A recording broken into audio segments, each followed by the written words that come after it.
Chào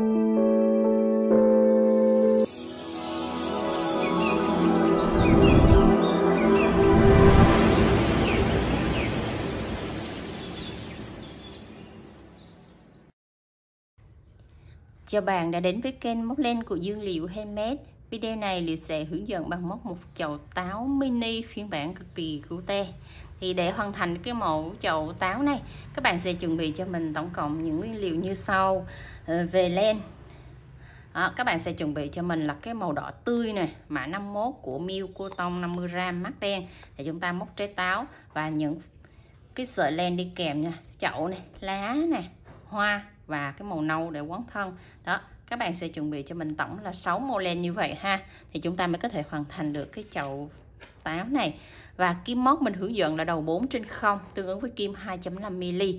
Rồi chuẩn bị thêm cho mình một ít dụng cụ như là kim khâu len nè, kẽm nẹp lá và kẽm nẹp cành để chúng ta tạo hình cho chậu quýt.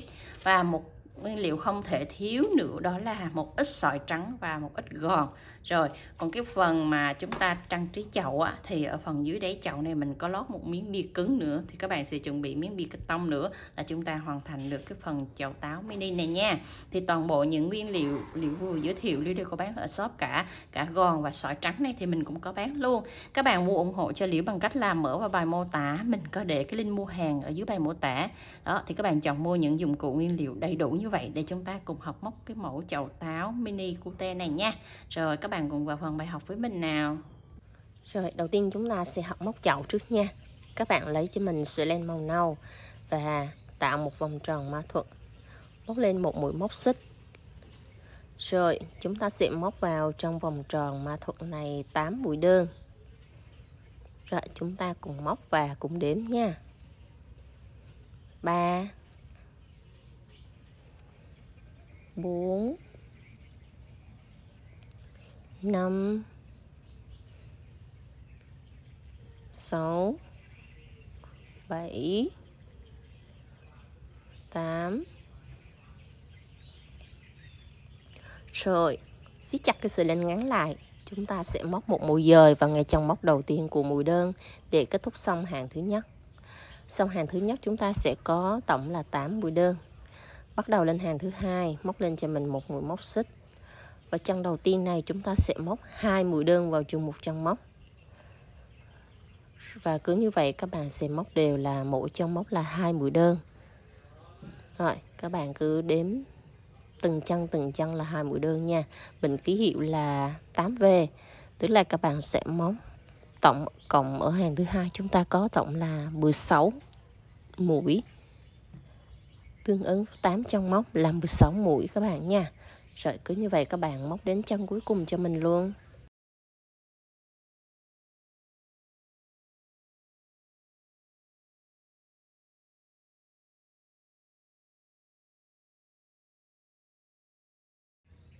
Rồi để kết thúc xong hàng thứ hai, chúng ta cùng móc một mũi dời vào ngay chân móc đầu tiên của mũi đơn, kéo lên qua. Rồi lên hàng thứ ba, các bạn sẽ móc lên cho mình một mũi móc xích và móc vào chân đầu tiên một mũi đơn, chân thứ hai 2 mũi đơn vào chung một chân, chân thứ ba 1 mũi đơn, chân thứ tư 2 mũi đơn vào chung một chân móc. Rồi ở hàng thứ ba chúng ta sẽ có công thức là 1x 1v, lặp lại như vậy 8 lần. Rồi đến chân cuối cùng chúng ta cũng kết hàng bằng một mũi dời vào ngay chân móc đầu tiên của mũi đơn các bạn nha. Rồi lên hàng thứ tư mình sẽ có công thức là 2x 1v, tức là hai chân đầu tiên chúng ta sẽ móc mỗi chân móc là một mũi đơn. Ở chân thứ ba chúng ta sẽ móc mũi tăng là 2 mũi đơn vào chung một chân móc. Công thức như vậy các bạn sẽ lặp lại cho đến hết hàng nha. 2x 1v. Rồi cứ như vậy các bạn móc đều cho mình lặp lại 8 lần. Rồi móc đến chân cuối cùng cho mình luôn các bạn. Rồi đến chân cuối cùng thì các bạn luôn luôn nhớ chân cuối cùng là chân tăng nha. Rồi thì phần kết hàng các bạn cũng móc một mũi dời vào ngay chân móc đầu tiên của mũi đơn như vậy luôn các bạn. Rồi bắt đầu lên tới hàng thứ 5, chúng ta sẽ có công thức là 3x 1v. Rồi các bạn sẽ móc liên tục 3 chân móc, mỗi chân móc là một mũi đơn nha. Rồi đến chân thứ tư các bạn sẽ móc cho mình một mũi tăng. Rồi mình sẽ lặp lại công thức như vậy cho đến hết hàng. Tổng cộng ở hàng thứ 5 mình sẽ có tổng là 40 chân móc. Rồi các bạn cứ lặp lại công thức 3x 1v 8 lần cho hàng thứ 5. Và để kết thúc hàng các bạn cũng móc một mũi dời cho mình vào chân móc đầu tiên như vậy luôn các bạn ha. Và lưu ý cho mình là chân cuối cùng luôn luôn là chân tăng. Khi các bạn móc đúng thì chân cuối cùng vẫn là chân tăng các bạn nha. Rồi kết thúc xong hàng thứ 5. Bắt đầu lên hàng thứ 6. Chúng ta sẽ có công thức là 4x1v. 4 chân đầu tiên các bạn móc cho mình là mỗi chân móc một mũi đơn nha. Rồi tiếp tục đến cái chân thứ 5 thì các bạn sẽ móc cho mình một mũi tăng. Một mũi tăng tức là móc 2 mũi đơn vào chung một chân móc các bạn ạ. Rồi cứ như vậy các bạn sẽ lặp lại công thức là 4x1v cho đến chân cuối cùng cho mình luôn ha. 4x1v 4x1v. Các bạn theo dõi công thức không kịp thì các bạn cứ nhìn lên trên màn hình để chúng ta cùng học móc theo công thức trên màn hình nha.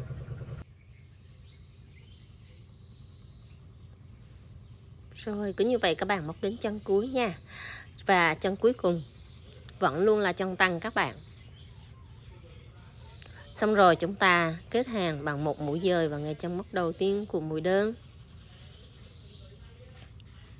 Rồi lên tới hàng thứ 7. Các bạn sẽ móc cho mình mũi nửa mép các bạn ha.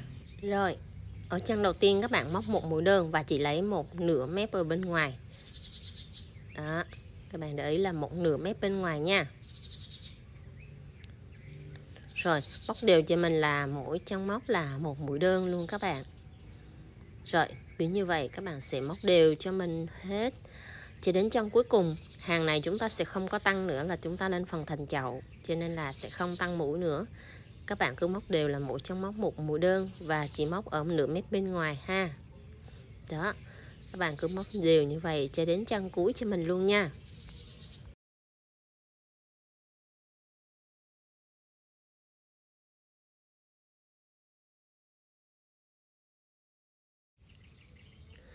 Rồi chúng ta đã móc đến chân cuối cùng rồi. Các bạn cùng móc cái vỉu kết hàng ngay chân móc đầu tiên của mũi đơn ha, để kết thúc xong cái hàng đầu tiên của phần thân chậu. Rồi lên tới hàng tiếp theo, các bạn móc lên cho mình một mũi móc xích. Rồi ở chân đầu tiên các bạn cùng móc một mũi đơn. Chân thứ hai một mũi đơn. Chân thứ ba một mũi đơn. Và các bạn sẽ lặp lại công thức tương tự giống như hàng thứ 7. Móc đều cho mình là mỗi chân móc một mũi đơn hết luôn nha. Cứ như vậy các bạn sẽ móc đến chân cuối cùng cho mình luôn. Mỗi chân móc một mũi đơn và chúng ta móc 2 mép, không có chừa mép nữa các bạn. Rồi kết thúc xong hàng thứ 8, các bạn cũng kết hàng bằng một mũi dời nha. Và lặp lại tương tự công thức như hàng thứ 8. Các bạn sẽ móc liên tục từ hàng thứ 8 cho đến hàng thứ 19, là chúng ta cứ lên một mũi móc xích, rồi các bạn móc đều là mỗi chân móc một mũi đơn. Cứ như vậy các bạn sẽ lặp lại là mỗi hàng là 48 chân móc, móc đều như vậy cho đến chân cuối cùng cho mình luôn. Rồi tổng cộng ở phần thân chậu các bạn sẽ móc tổng là 12 hàng nha. Không có tính phần đáy thì phần thân chậu các bạn sẽ móc tăng lên tổng cộng là 12 hàng. Rồi các bạn cứ móc tiếp theo như vậy nha. Rồi mình đã móc đến hàng thứ 12. Đó, thì các bạn lưu ý là cái đường mối nối này các bạn phải siết cho thật là chặt tay. Đó, thì khi mà mình lên mũi kết hàng thì cái đường mối nối này nó cũng thẳng tương tự giống như là hàng móc mũi V của mình vậy đó. Rồi nếu các bạn mà muốn cái chậu mình nó xuất sắc thì các bạn có thể chuyển mũi V thành mũi X cũng được. Đó, khi móc mũi đơn thì nó sẽ có cách mũi X, cách móc mũi V. Đó, thì mình khuyên các bạn là nếu mà muốn móc nhanh thì móc mũi V như mình, mà muốn móc đẹp thì chuyển sang móc mũi X nha. Đó, thì cái chậu của mình nó sẽ có một cái đường ít đều như vậy này, rất là đẹp. Rồi thì xong hàng thứ 12. Khi là hàng thứ 13 chúng ta sẽ đổi mũi móc sang cái phần thành chậu như thế này. Thì công thức móc khi mà lên hàng thứ 13 như sau. Các bạn móc lên cho mình 1 xích, 2 xích, 3 xích Rồi tại cái chân đầu tiên này các bạn sẽ móc vào đây cho mình 1 mép len thôi nha. Ngoắt sợi len, móc vào 1 mép len, gọi là mũi PLO đó các bạn. Rồi 1 mép len và còn chừa lại 1 mép len bên trong lại cho mình ha. Đó, chiều cao của mũi kép thì các bạn kéo nó bằng chiều cao của 3 mũi móc xích cho mình. Rồi đến chân thứ hai thì các bạn cũng chỉ lấy 1 mép len thôi. Đó, chừa lại 1 mép bên trong, chỉ lấy 1 mép len ở phía ngoài cho tất cả các cái chân móc luôn. Đó, các bạn lưu ý như vậy nha.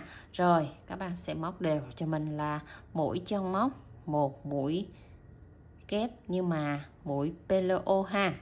Đó, thì chúng ta cũng đi hết hàng móc thứ 13. Mình sẽ có tổng cũng là 48 mũi kép cho 48 chân móc như vậy ha. Rồi các bạn sẽ móc đều như vậy đến hết hàng cho mình luôn nha. Rồi luôn luôn là chừa lại 1 mét như vậy các bạn ha. Rồi mình đã móc đến chân cuối cùng.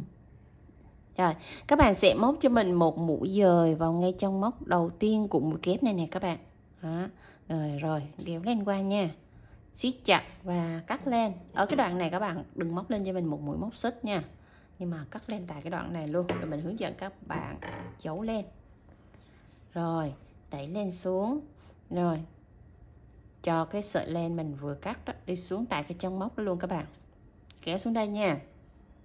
Rồi luồn qua cái sợi len mình móc đây nè, mũi kép đó nè. Các bạn sẽ luồn cái sợi len đó qua cái mũi kép này. Đó, để giấu cái sợi này đi xuống phía dưới chậu. Đây, đẩy nó xuống 1 chân móc nữa. Kéo nó xuống phía dưới đây. Đó, rồi, đó các bạn đã giấu xong. Đẩy nó xuống phía dưới này rồi nè các bạn nè. Rồi, cái chậu này mình móc xong, các bạn sẽ bẻ cái thành chậu này ra. Đó.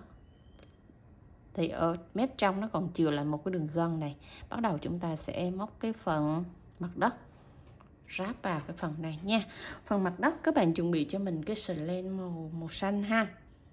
Chậu táo này mình hướng dẫn là mặt đất màu xanh, cho nên các bạn sẽ chuẩn bị mặt đất bằng sợi len xanh để chúng ta móc nha. Và lưu ý là trong cái lúc mà móc mặt đất này các bạn sẽ lưu ý kỹ cái đoạn này ha. Rồi cách tạo vòng tròn ma thuật thì các bạn sẽ chừa cho mình một đoạn len dài cỡ tầm là 10 cm ở cái đoạn mà tạo vòng tròn ma thuật như thế này. Thì lát nữa mình sẽ hướng dẫn vì sao chúng ta sẽ chừa cái sợi len dài như vậy ha. Rồi đó, dài như vậy rồi chúng ta sẽ bắt đầu móc nha. Lên 1 mũi móc xích. Chân đầu tiên chúng ta móc 1 mũi đơn.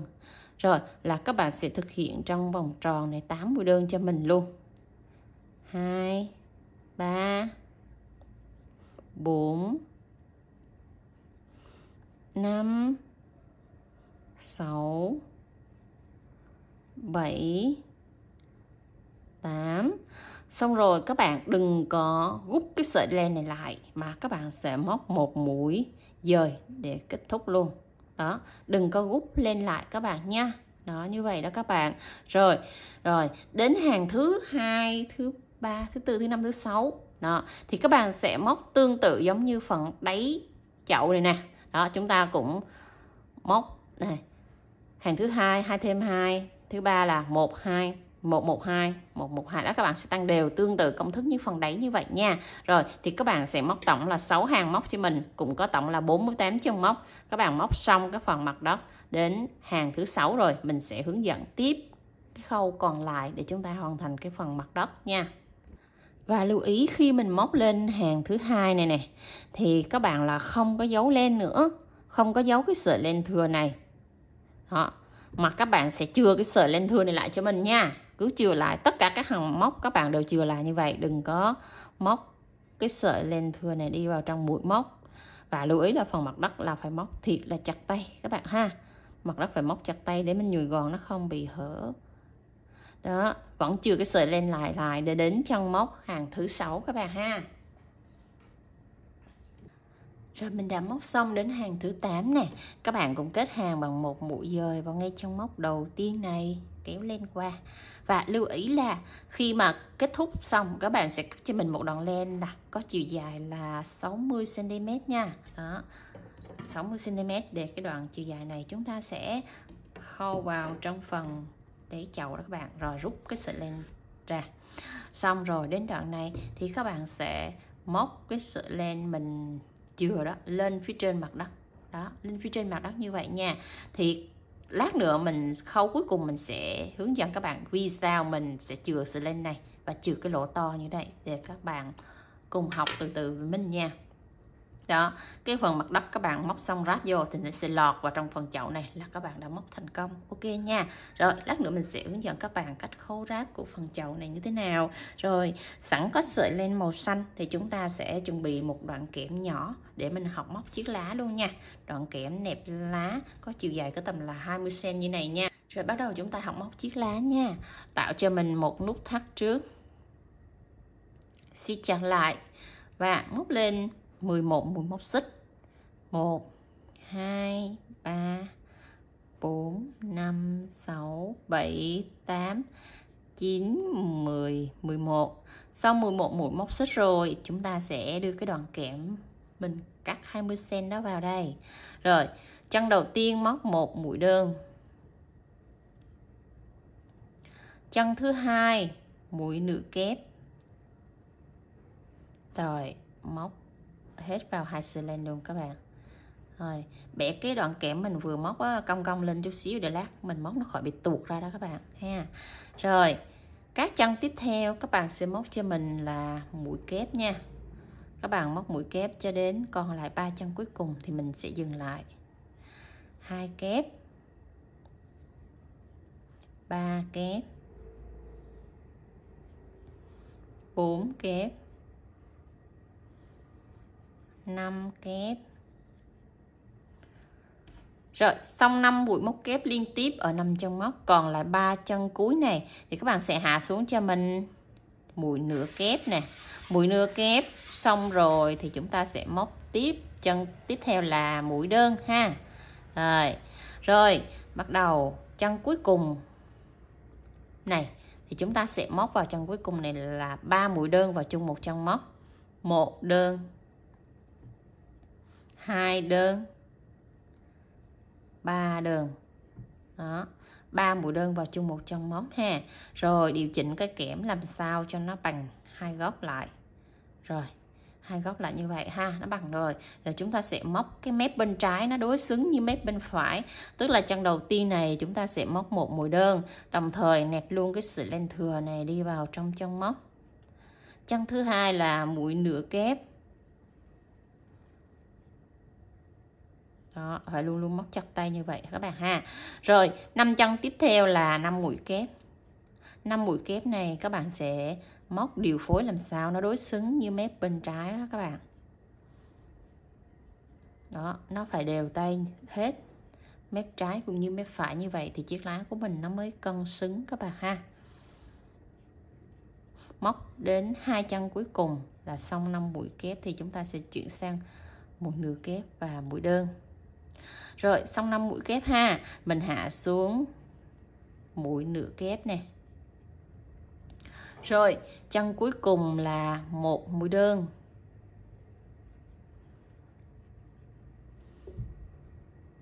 Đó, các bạn sẽ thấy chân cuối cùng là một mũi đơn nha. Rồi, xong một mũi đơn rồi thì chúng ta sẽ bắt đầu nè. Các bạn để ý nè, cái sợi len mình đang ở trên hai cái kẽm thì mình vòng xuống phía dưới. Hai cái kẽm này vòng xuống phía dưới. Xong rồi chúng ta sẽ móc một mũi móc xích, một mũi dời đó vào ngay trong móc của mũi đơn đầu tiên này các bạn. Đó, siết chặt kéo lên qua đó như vậy. Rồi các bạn sẽ móc thêm cho mình một mũi móc xích nữa. Rồi chúng ta cắt lên. Như vậy thì cái đoạn kẽm của mình nó không có bị hở trong quá trình mình kết hàng đó. Đó, cái đoạn kẽm nó không có hở nha.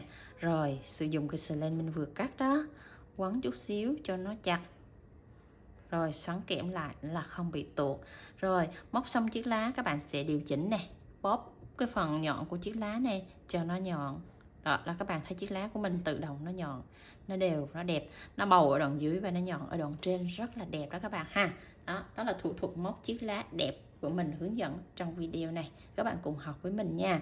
Và trong một chậu hoa thì các bạn sẽ chuẩn bị tổng cộng là 6 chiếc lá cùng chung công thức, cùng chung size như vậy cho mình nha. Đó, để chúng ta hoàn thiện nên một cái chậu hoa.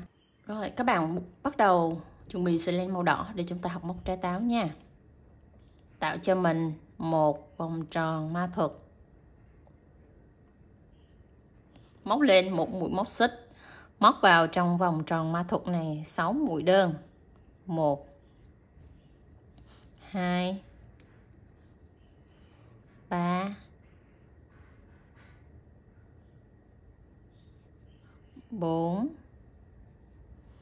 5 6. Xong 6 mũi đơn, siết chặt cái sợi len ngắn này lại và chúng ta kết hàng bằng một mũi dời vào ngay trong móc đầu tiên của mũi đơn này các bạn. Chúng ta móc bằng kiểu kết hàng nha. Rồi bắt đầu lên hàng thứ hai, móc lên cho mình một mũi móc xích. Chân đầu tiên chúng ta móc 2 mũi đơn vào chung một chân, tức là mũi tăng đó các bạn. Rồi các bạn sẽ tăng như vậy cho đến hết hàng nha. Mỗi chân móc là chúng ta sẽ móc 2 mũi đơn. Rồi thì hàng thứ hai các bạn móc xong hoàn thiện thì nó sẽ có tổng là 12 chân móc cho mình nha. Rồi các bạn cứ móc đều như vậy cho đến chân cuối cho mình luôn nha.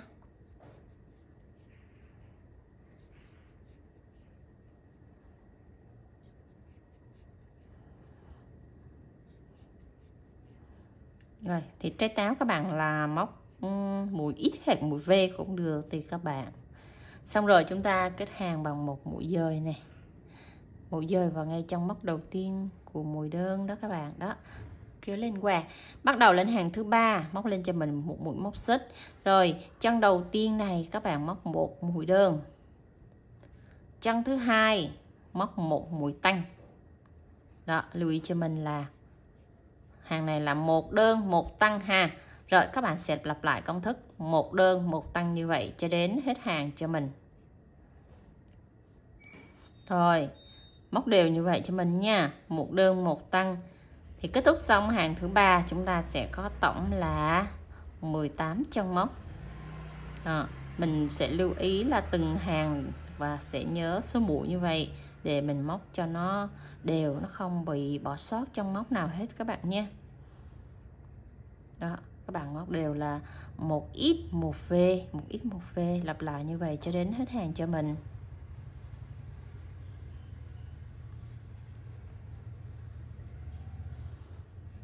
Rồi cứ một x một v cho đến chân cuối nha các bạn.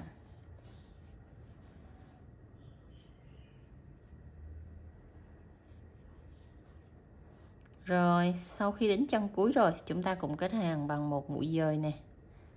Đây, kết thúc hàng. Rồi bắt đầu lên hàng thứ tư, các bạn cũng lặp lại công thức tương tự như vậy, đó là 1x 1v, cũng tương tự như vậy luôn nha. Đó, tức là chân đầu tiên móc một mũi đơn, chân thứ hai móc một mũi tăng, chân thứ ba móc một mũi đơn, chân thứ tư móc một mũi tăng. Rồi lặp lại công thức tương tự như hàng thứ ba cho hàng thứ tư, một x một v như vậy đến cuối hàng. Rồi kết thúc xong hàng thứ tư thì chúng ta cũng móc kết hàng lại. Đó, móc kết hàng tương tự như vậy nha. Rồi xong hàng thứ tư lên hàng thứ năm, các bạn sẽ móc đều cho mình là mỗi chân móc một mũi đơn. Đó, bạn móc đều như vậy ha, không có tăng mũi nữa nha. Lưu ý là hàng thứ năm chúng ta không tăng mũi, là sẽ có tổng là 18 chân móc các bạn nhé. Đó, rồi các bạn cứ móc đều như vậy cho mình cho đến hết hàng. Tất cả đều là bằng mũi X hết, không có tăng mũi nữa nha các bạn. Rồi xong hàng thứ năm các bạn cũng kết hàng lại như vậy cho mình nha. Rồi bắt đầu lên hàng thứ sáu, các bạn cũng móc tương tự như hàng thứ năm, tức là chúng ta móc là mỗi chân móc một mũi đơn. Tổng ở hàng thứ sáu chúng ta cũng có là 18 chân móc. Ở 18 mũi đơn là 18 chân móc. Đó, các bạn có thực hiện tương tự như hàng thứ năm vậy nha. Rồi xong hàng thứ sáu mình cũng kết thúc hàng lại nha các bạn. Rồi bắt đầu lên hàng thứ bảy thì chúng ta sẽ móc lên một mũi móc xích. Rồi chân đầu tiên móc một mũi đơn và các bạn sẽ móc liên tục thêm 4 mũi đơn ở 4 chân móc nữa. 2 3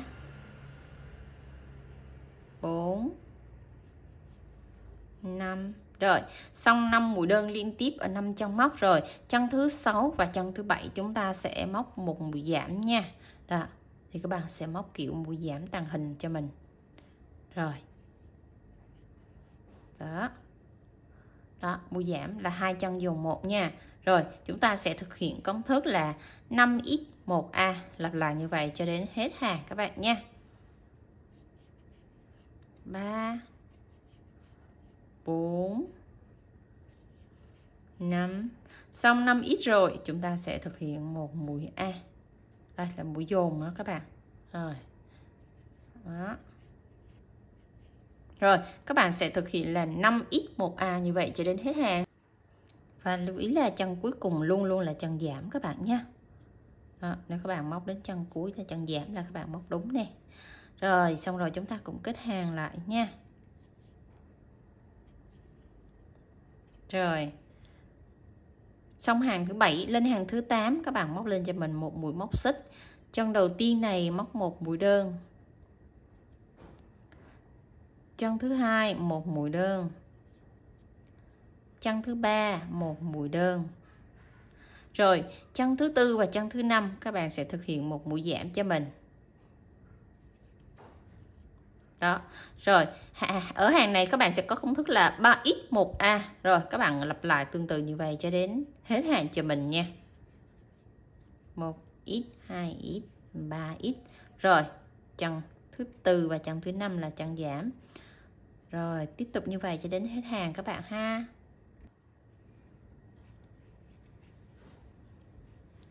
Rồi, chúng ta cũng kết hàng lại ha. Rồi, đó là xong hàng thứ 8. Bắt đầu lên hàng thứ 9, móc cho mình một mũi móc xích. Và ở hàng thứ 9 này các bạn xem móc đều là mỗi chân móc một mũi đơn hết nha, không có giảm mũi nữa. Rồi, các bạn cứ móc đều hết là mỗi chân móc một mũi đơn như vậy cho mình nha.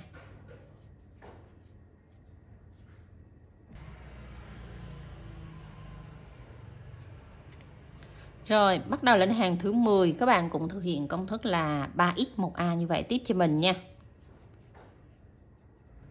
Cũng lặp lại tương tự công thức như hàng thứ 8 để mình tạo cái độ nhọn của chiếc táo đó các bạn. Rồi, 3x1a. Đó, các bạn sẽ lặp lại công thức là 3x1a như vậy ha. Rồi, đến chân cuối cùng chúng ta cũng kết hàng lại các bạn nha. Rồi, bắt đầu lên hàng thứ 11, móc lên một mũi móc xích. Hàng thứ 11 này thì các bạn sẽ móc đều cho mình là mỗi chân móc một mũi đơn thôi, không có giảm mũi nha. Đó, rồi các bạn cứ thực hiện đều là mỗi chân móc một mũi đơn. Nếu các bạn không theo dõi kịp tay móc thì các bạn có thể là theo dõi công thức ở trên màn hình XA để chúng ta cùng theo dõi móc nha. Rồi, tất cả các bạn đều kết hàng nha. Các bạn móc mà thấy nó dài dài như vậy là các bạn đã móc đúng rồi đó. Rồi, hàng cuối cùng là hàng thứ 12, lên cho mình một mũi móc xích. Và hàng cuối cùng này móc một ít nè, thì một giảm. Đó. Một ít một giảm, một ít một giảm, các bạn cứ móc như vậy cho đến cuối hàng cho mình nha. Một ít nè, tới một giảm nè. Rồi, gọi là một ít một a như vậy đó các bạn ha.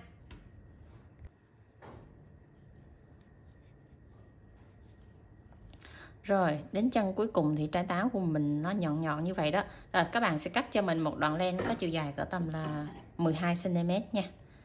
Để chiều dài này mình mới có thể là khâu cái phần đáy của trái táo lại các bạn nha. Rồi, chuẩn bị bông gòn và kẽm để mình hướng dẫn các bạn khâu trái táo này.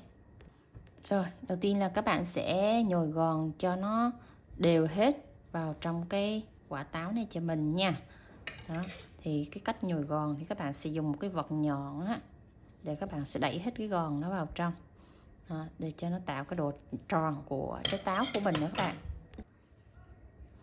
Các bạn nhớ là nhồi gòn đều căng hết 4 mặt luôn các bạn nha, để cho trái táo của mình nó thật là căng tròn ra, thì lúc đó mình khâu nó mới đẹp các bạn. Đó, lưu ý là nhồi gòn căng hết 4 đều ha. Sau khi nhồi gòn căng như thế này rồi thì các bạn sẽ cho kẽm vào trước nha. Cho kẽm vào trước, lý do tại sao cho kẽm vào trước thì lát nữa mình sẽ nói kỹ cho các bạn là cái khúc cho kẽm ở trên đầu này trước, rồi mình bắt đầu mình mới khâu mới rút. Như vậy thì cái tráo của mình nó mới có cái độ thõm, cho nên yêu cầu là các bạn phải cho kẽm vào đây ha.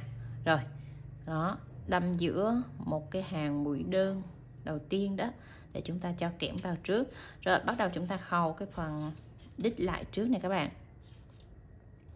Cho kim khâu len vào và chúng ta sẽ bắt đầu khâu nha. Ở đây lưu ý là cách khâu này nó sẽ khác với khâu thú bông chút xíu. Rồi chân đầu tiên chúng ta sẽ cho kim vào một mép len trước nè, cho kim vào một mép len ha. Rồi bỏ chân thứ hai, khâu vào chân thứ ba, tức là khâu một chân bỏ một chân đấy. Bỏ chân thứ tư, khâu vào chân thứ năm. Đó, nó khác với khâu thú bông chút xíu các bạn ha. Rồi cứ bỏ một chân này khâu vào chân kế bên, bỏ một chân này khâu vào chân kế bên. Đó, các bạn sẽ thấy nó sẽ như vậy ha. Rồi rút chặt lại nè các bạn. Đó, rút chặt lại cho mình ha. Rồi còn các cái sợi mà còn dư lúc nãy đó các bạn, dư mà mình chưa khâu đó, các bạn sẽ rút vào các cái sợi mà dư chưa khâu đó thêm một lần nữa. Đó, rút lại cái nữa. Rồi là cái táo của mình là tròn rồi ha các bạn ha. Đó, cái táo này là đang ở là vị trí là tròn thôi, chứ nó chưa có khuyết đít vào đầu để nó tạo thành hình một trái táo. Thì các bạn sẽ đâm kim vào đây ha, đâm kim vào cái phần tròn này, cái điểm tròn ở giữa. Rồi đâm lên đây. Lên đây thì các bạn sẽ đâm vào cái mép mà chúng ta, cái hàng mũi đơn đầu tiên này các bạn, hàng mũi đơn đầu tiên nha. Đó, chứ không phải là đâm vào trong vòng tròn mã thuật đâu. Hàng mũi đơn đầu tiên các bạn sẽ siết vừa vừa thôi, đây siết vừa vừa như vậy, vừa thôi chứ chừng được lõm nha. Rồi ở hàng đầu tiên này rồi thì các bạn sẽ đâm vào trong cái hàng ngay vòng tròn mã thuật này. Đó, đâm ở ngoài vô vòng tròn mã thuật nha. Đó, thì cái khâu mà khâu này, khâu nó ở hai bên để nó thõm vô, nó tạo thành hình một trái táo. Và ở trên này cũng khâu hai bên cho nó thõm vô, nó tạo thành cái độ nhọn của trái táo, nó thành cái độ thõm chứ không phải là kiểu tròn. Cho nên cái cách khâu nó sẽ khác với khâu thú bông chút xíu. Thì các bạn sẽ lưu ý cho mình nha. Ngay cái hàng vòng tròn đơn đầu tiên này các bạn sẽ đâm vào trong cái phần giữa của vòng tròn mã thuật. Đó, đâm giữa xuống, đâm giữa xuống nha. Đâm giữa xuống thì xuống dưới này nó sẽ là ở cái hàng đầu tiên của mũi khâu, chứ không phải là vào trong cái lỗ vòng tròn nha. Đây, từ ở trên vòng tròn này các bạn sẽ đâm xuống, thì các bạn sẽ kéo vừa vừa để nó tạo một cái độ thõm trước ở phần đầu nè. Đó, rút vừa vừa thì bạn thấy là nó thõm vô rồi ha, thõm vô rồi. Rồi bắt đầu từ cái chân ngoài này các bạn sẽ đâm vào trong cái vòng tròn ma thuật này cho nó tạo cái độ thõm vô ha. Rồi lúc này là các bạn đâm ở chân bên này, thì bây giờ các bạn sẽ đâm qua chân bên này. Đó, đâm qua chân bên này, rút từ hai bên, rút vô giữa thì nó mới tạo được cái độ lõm của trái táo của mình nha. Rồi nè, đây đang hai bên mình rút vô giữa nè. Đó, các bạn kéo xuống từ từ nha, đừng có kéo mạnh quá, kéo xuống từ từ. Đó, rồi các bạn thấy là trái táo của mình nó lõm ở góc bên này rồi ha. Rồi lát nữa mình sẽ đâm ở chân bên này, kéo vô giữa thì nó sẽ tự động nó lõm ở trong nữa. Đó, rồi ở chân này các bạn sẽ đâm vào trong vòng tròn mã thuật ở giữa này để nó lõm vào trong. Rồi ở khúc này mình sẽ cho nó xuống ở chân đây. Đó, khúc này mình đâm ở chân bên này thì giờ đâm ở chân bên này để nó tạo lại cái độ thõm tròn đều. Đây, thì các bạn sẽ rút từ từ để cho đó. Rồi các bạn rút mạnh là các bạn thấy trái táo nó lõm vô rồi ha. Đó, nó lõm đẹp rồi đó các bạn. Cho nên lý do vì sao mình sẽ bỏ kẽm vô trước là như vậy đó, để cho trái táo nó lõm vô. Đó, khi các bạn rút chặt đó, thì nó tạo cái độ thõm rồi đó các bạn, rất là đẹp nè. Rồi ở chân này thì từ chân này các bạn cũng đâm vào trong cái vòng tròn ma thuật đó để tạo cho cái trái táo của mình nó lõm vô luôn ha. Rồi thì các bạn canh chỉnh nè, ở trên đây nó còn cần lõm nữa không? Nếu mà không cần lõm thì ok, tầm này là ok. Còn muốn còn lõm nữa thì các bạn sẽ đâm tiếp vào cho nó từ các cái chân từ bên ngoài tả vô trong chính giữa cho nó tròn lại đó các bạn.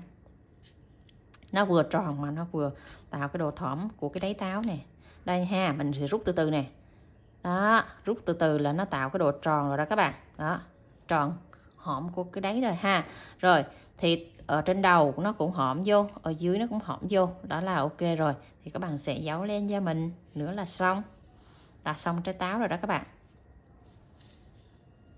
Đó, đó, đơn giản vậy thôi. Rồi các bạn sẽ cắt lên cho mình nha. Đó là xong cái phần khâu cái đáy táo. Rồi khi khâu xong thì các bạn muốn chỉnh trái táo đẹp thì các bạn sẽ bóp cái phần đít nó nhỏ lại nè. Đó, bóp cho cái phần đít nó nhỏ nhỏ cưng cưng bé xí như vậy. Rồi chúng ta sẽ quấn trái táo này cho nó đẹp luôn nè các bạn. Rồi dùng sợi len màu xanh nha. Ngay chỗ mà chúng ta cho kẽm nè, đưa cái sợi len xanh vào đây, quấn cho mình 1 vòng, 2 vòng, 3 vòng. Thì cái độ thõm này, cái kẽm nó chưa có xuống được thì các bạn phải đẩy nè, dùng len đẩy cái sợi len xuống, kéo cái kẽm này, đẩy cái kẽm, đẩy cái sợi len nó xuống như vậy thì cái sợi len nó mới sát được ở dưới cái cùi đây các bạn ha. Đó, đẩy nhẹ xuống cái sợi len nó mới sát được xuống dưới cái cuốn hoa. Rồi cứ vậy chúng ta sẽ quấn đều cho đến hết trái táo cho mình, hết đoạn kẽm của trái táo cho mình nha. Đó. Rồi các bạn hiểu quy luật thì các bạn sẽ làm rất là đơn giản các bạn. Trái táo này nó muốn đẹp thì các bạn phải khâu cái đít và khâu cái đầu như mình đã hướng dẫn đó các bạn ha.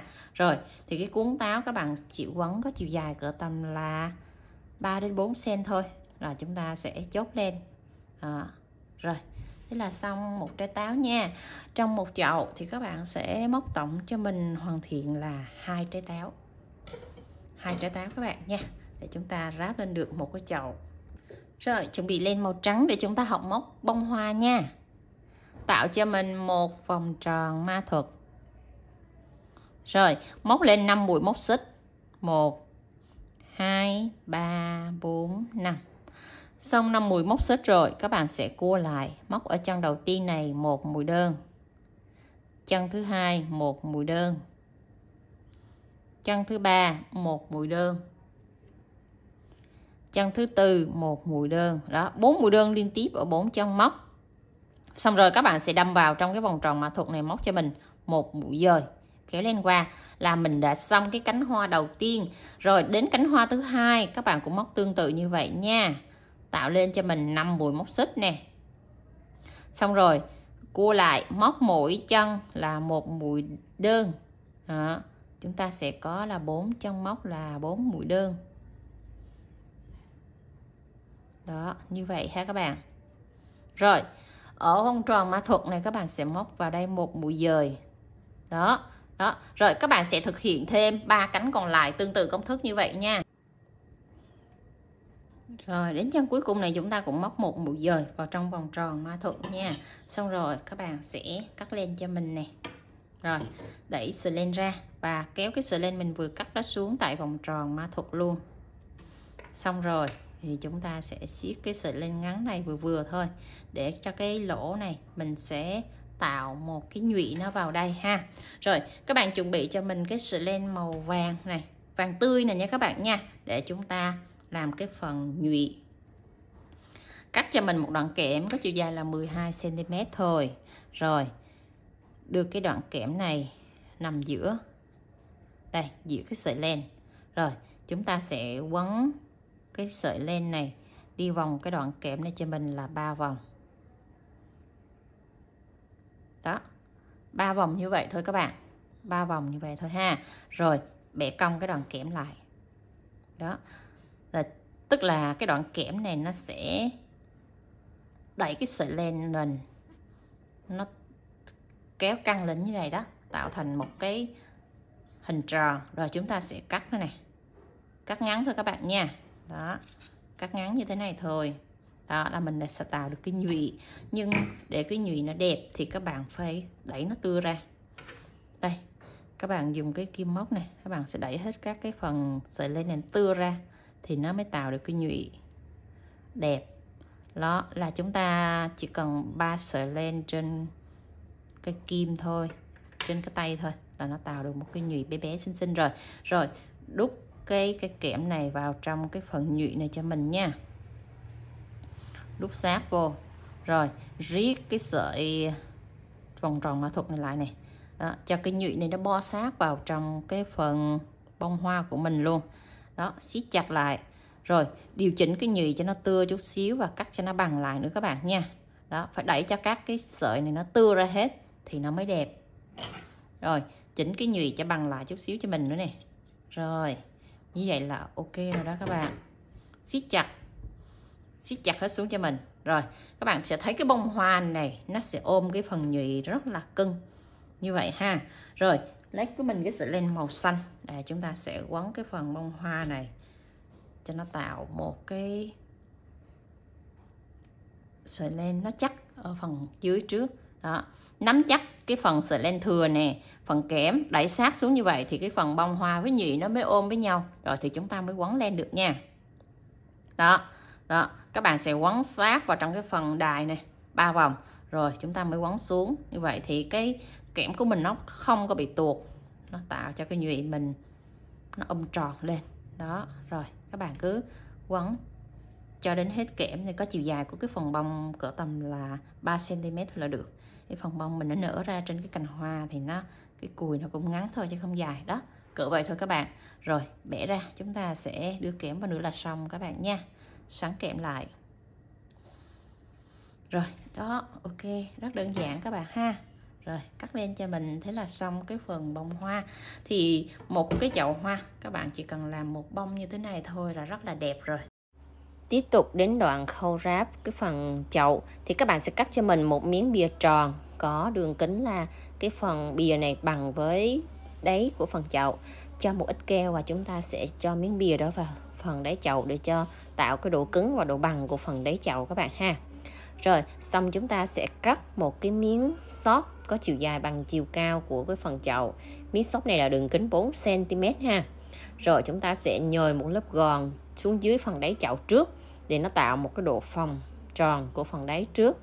Rồi các bạn nhồi gòn xung quanh đều hết. Rồi bắt đầu các bạn sẽ nhồi sỏi vô phía bên chính giữa của phần gòn và phần cái xốp nha. Rồi chúng ta lại cho một lớp gòn lên trên mặt nữa. Thì như vậy cái phần sỏi nó sẽ nằm ở giữa thân chậu, nó không có bị bột. Rồi đến phần khâu đất thì các bạn sẽ lưu ý là một chân ở phần chậu chúng ta sẽ khâu với một chân ở phần đất. Cứ như vậy các bạn sẽ khâu đều liên tục cho đến hết phần mặt đất và phần chậu cho mình nha. Xong rồi các bạn sẽ giấu cái mối nó vào trong cái phần mặt đất luôn. Đó, khi các bạn khâu đều thì cái phần chậu và phần mặt đất nó sẽ đều như vậy, không có sót trong móc nào hết. Vậy là chúng ta mới là khâu cái đất thành công các bạn ha. Rồi xong rồi thì các bạn sẽ cắt cái sợi dây dài đi và chừa cái sợi dây ngắn cho vòng tròn mã thuật lại. Lát nữa mình sẽ hướng dẫn các bạn cái cách để các bạn rút cái sợi dây đó lại như thế nào nha. Rồi bắt đầu đến phần ráp lên cái cây táo thì các bạn sẽ chuẩn bị cho mình là 2 trái táo, một bông hoa và 6 chiếc lá. 2 cái đoạn kẽm có chiều dài cỡ tầm là 20 cm nha. Rồi bắt đầu chúng ta sẽ ráp đầu tiên chiếc lá đầu. Các bạn chừa cho mình cái cùi lá nó khoảng 1 cm. Rồi chúng ta sẽ bắt đầu quấn chiếc lá có chiều cao là 2 cm. Rồi chúng ta sẽ đưa một chiếc lá tiếp theo. Mỗi lần đưa chiếc lá vào thì các bạn luôn luôn để ý là chừa cùi cho mình 0,5 đến 1 cm ha. Để chiếc lá nó có cái phần cùi ra nhìn cho nó tự nhiên. Cứ một chiếc lá các bạn cứ cho nó chiều dài là 2 cm. Rồi chúng ta bắt đầu ráp tiếp một cái trái vào nữa. Đó, các bạn cứ cho cái khoảng cách nó cố định như vậy ha. Rồi đây khoảng cách 2 cm, chúng ta lại vào tiếp một chiếc lá và luôn luôn chừa cái nách lá ra các bạn ha, để tạo cái độ tự nhiên của cái phần cây và lá. Rồi cứ như vậy các bạn sẽ quấn tiếp xuống cho mình nữa. Đó, luôn luôn lưu ý cái khoảng cách cho mình để cái cành nó có cái độ tự nhiên của phần lá, hoa và trái nhé các bạn. Phần này thì các bạn sẽ quấn dài xuống cho mình một chút xíu. Rồi cứ như vậy đó, các bạn sẽ quấn chút xíu nữa rồi chúng ta sẽ cho một ít keo để ráp vào trong phần chậu. Đây là một cái cành thứ nhất ha. Cành thứ nhất thì các bạn nếu có cho phần bông thì các bạn sẽ cho vào, còn không thì chúng ta sẽ cho bông ở cành thứ hai. Rồi thì khi ráp ở cành thứ hai các bạn cũng ráp tương tự như vậy, nhưng mà nó sẽ bổ sung thêm một cái lá nữa. Đó, các bạn cũng chừa cái cùi là khoảng 1,5 cm. Rồi chúng ta mới ráp tiếp cái bông vào đây và một cái lá nữa. Đó, các bạn sẽ lưu ý như vậy để chúng ta ráp cho nó có cái độ so lên nha. Một bông và một lá thì hai hướng nó sẽ xòe ra hai bên. Rồi cách 2 cm chúng ta lại cho vào một cái trái táo nữa nha. Rồi tiếp tục chúng ta lại quấn xuống chiều dài 2 cm nữa. Bắt đầu mình sẽ ráp tiếp một chiếc lá vào. Rồi cứ như vậy các bạn vừa ráp đều hết cho mình ha. Rồi quấn hết cái phần cùi này thì chúng ta sẽ cho một ít keo vào để nó giữ vững, còn không thì các bạn sẽ đưa hai cây, chúng ta sẽ ráp nối nó lại với nhau như thế này. Đó, khi ráp hai cây nối lại thì các bạn sẽ lưu ý là một cây cao và một cây thấp nha. Đó, cái cây mà không có bông thì nó sẽ cao hơn cái thấp khoảng 1,5 cm. Rồi các bạn sẽ quấn xuống phần cùi cho mình cỡ tầm 5 cm là mình sẽ cắm vào trong phân thau chậu. Đó, 5 cm. Rồi các bạn chừa cùi như vậy là được ha. Rồi bắt đầu cái phần cùi này mình sẽ cho cái phần chậu vào đây. Trước khi cắm vào cùi thì các bạn sẽ dùng cái kéo chọt cho cái vòng tròn ma thuật này nó rộng ra chút xíu để mình cho keo vào nó không có dính trong phần mặt đất nha. Đó, cái lỗ nó rộng cỡ như hạt đậu đen bự thì chúng ta mới cho keo vào trong ngay cái vòng tròn ma thuật được. Đó, cho một lượng keo nhiều vào các bạn nha. Như cái tay mình bóp keo thì khoảng 6 lần. Rồi để lượng keo nó tràn đầy với trên phần mặt chậu. Rồi chúng ta mới cho cái cây vào. Rồi ngay cái phần cùi các bạn cắt khoảng 0,5 cm. Đó, rồi rút chặt cái sợi dây của phần mặt đất lại các bạn. Đó, khi đến cuối cùng này thì các bạn mới sử dụng cái sợi dây này để chúng ta rút chặt và khâu giữ cái phần sợi len này lại để phần cây và phần mặt đất nó không có bị tuột ra. Đó là cái phần lưu ý của mình ở cái phần sợi dây của mặt đất nha. Rồi xong rồi thì chúng ta sẽ cắt len. Và thế là mình đã hướng dẫn cho các bạn hoàn thiện xong cái chậu táo mini xinh xắn rồi. Các bạn thấy đi video này hay cho Liễu xin một like với nha. Và để lại phần bình luận bên dưới nếu có đoạn nào các bạn thắc mắc, các bạn chưa hiểu rõ nha. Bye bye.